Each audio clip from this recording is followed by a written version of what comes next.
Good morning student. जैसा कि students हमारे साइंस के अंतर्गत 9th क्लास की साइंस की यूनिट नंबर 2 चल रहा था, पदार्थ की संरचना एवं अणु। तो उसके 3 पार्ट्स का हमने अध्ययन अभी तक कर लिया है। आज हम पढ़ने वाले हैं पदार्थों का शुद्धिकरण। तो जो हमारे पदार्थ होते हैं वो पदार्थ हमारे अशुद्ध रूप में होते हैं और उन पदार्थों का क्या किया जाता है, शुद्धिकरण किया जाता है।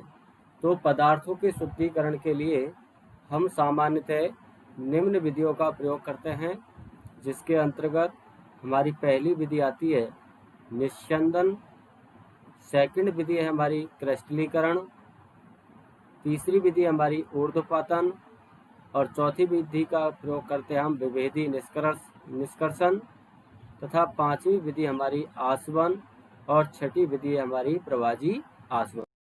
प्रकार इन 6 विधियों के द्वारा हम जो अशुद्ध पदार्थ होते हैं उन अशुद्ध पदार्थों का क्या करते हैं, शुद्धिकरण करते हैं।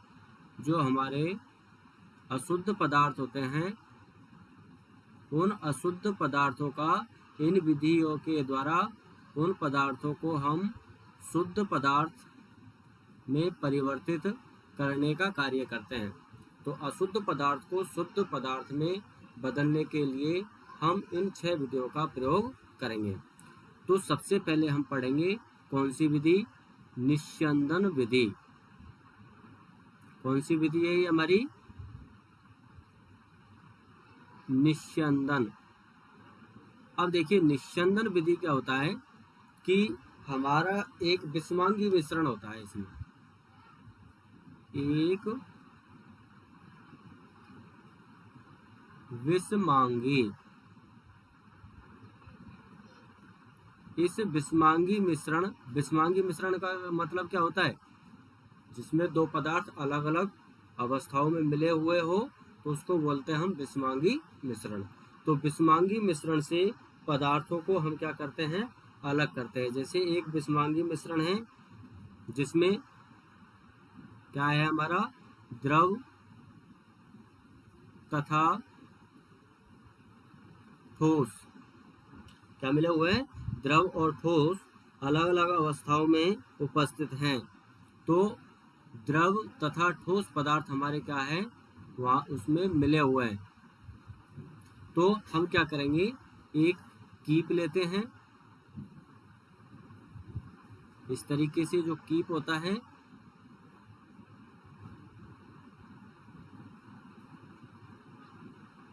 और इस कीप में लगा देते हैं हम क्या, फिल्टर पेपर,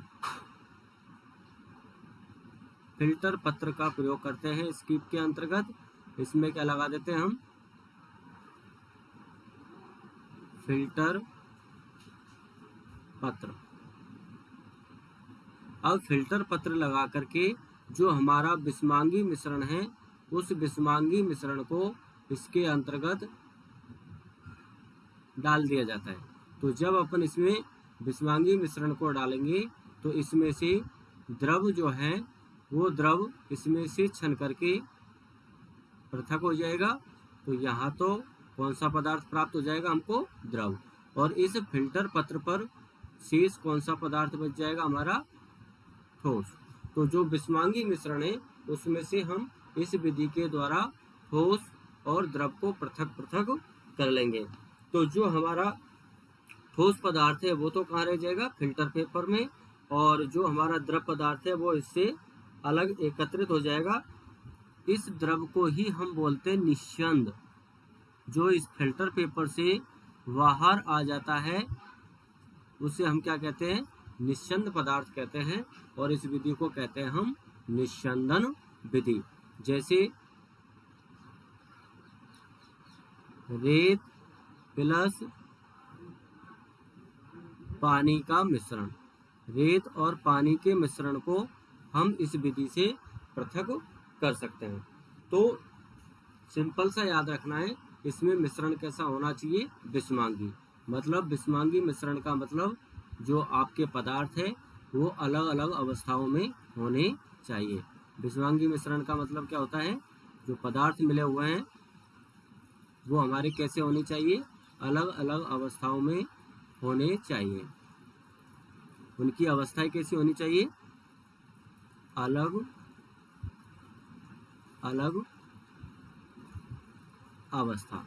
जैसे रेत और पानी में, पानी तो हमारा क्या हो गया?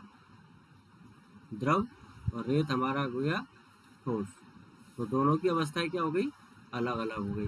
तो ऐसे मिश्रण को हम कौन सी विधि से पृथक करते हैं? निस्यंद विधि से पृथक करते हैं। ओके।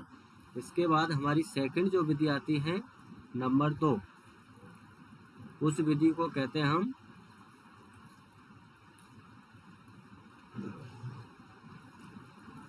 क्रिस्टलीकरण विधि। कौन सी विधि है? क्रिस्टलीकरण विधि। अब क्रिस्टलीकरण विधि में एक संतृप्त विलयन में ठोस के क्रिस्टल को बनने की प्रक्रिया होती है। क्रिस्टलीकरण का मतलब है क्रिस्टल का निर्माण। तो जो हमारा संतृप्त विलयन होता है,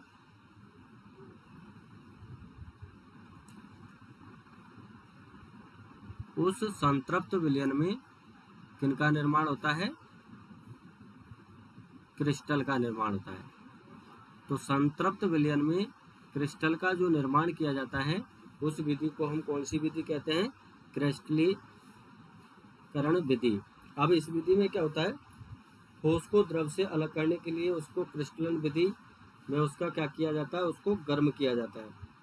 गर्म करने पर जो हमारा विलयन है उसकी वाष्प बन जाती है, और वाष्प बन करके वो धीरे धीरे उसमें से वाष्पीकरण हो जाता है, और जो हमारा संतृप्त विलयन है वो सांद्र विलयन से क्या प्राप्त हो जाते हैं? हमको क्रिस्टल प्राप्त हो जाता है। जैसे इसमें क्या होता है? एक चौड़े आकार का हम क्या ले लेते हैं? बर्तन, और इस बर्तन में हमने चीनी का जलीय विलयन ले लिया। किसका ले लिया?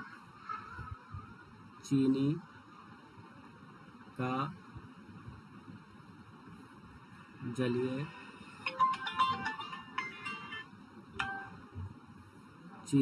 जलीय विलयन।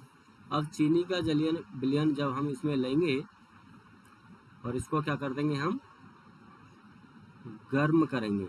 तो जब इसको हम गर्म करेंगे तो गर्म करने पर जो जल है उसका क्या हो जाएगा? वाष्पीकरण। वाष्पीकरण होने के बाद जो शेष विलयन बचेगा, उस विलयन को हम क्या कर लेंगे? उसके बाद इसको ठंडा करेंगे। तो ठंडा करने पर इसके हमको क्या प्राप्त हो जाते हैं? ये विलयन जो है क्रिस्टल के रूप में हमको प्राप्त हो जाता है। क्रिस्टल, तो इसमें क्रिस्टल प्राप्त होते हैं। इस विधि को हम कहते हैं क्रिस्टलीकरण। तो जो हमारा जलीय विलयन को जब गर्म करेंगे तो वाष्पीकरण हो जाएगा, और उसके बाद कौन सा विलयन बचेगा? उसमें सांद्र विलयन। अब इस सांद्र विलयन को हम क्या करेंगे?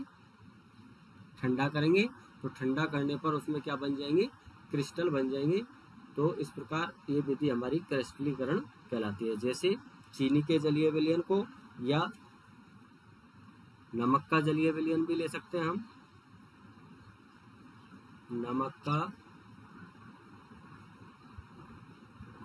जलीय विलयन।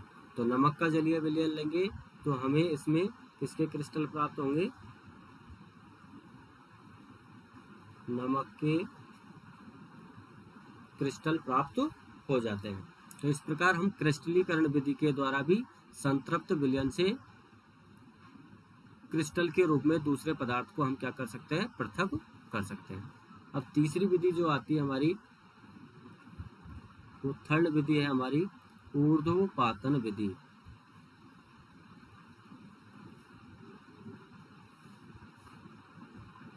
ऊर्ध्वपातन विधि।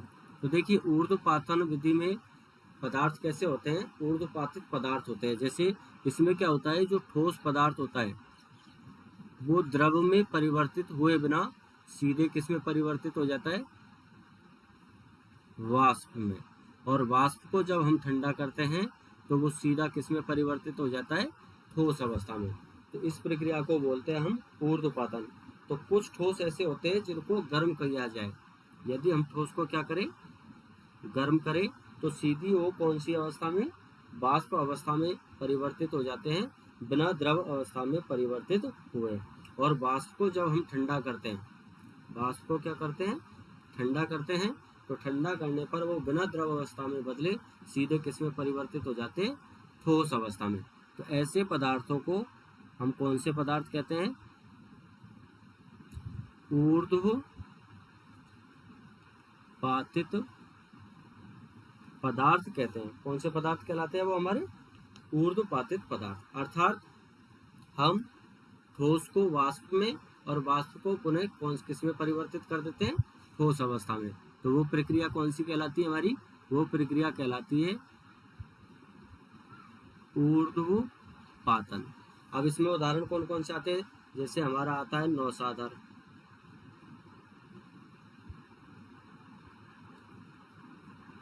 कपूर,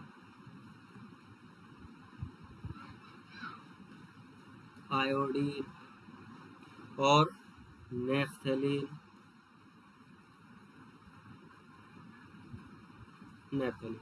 ये सभी हमारे कैसे पदार्थ हैं, ऊर्ध्वपातित पदार्थ है।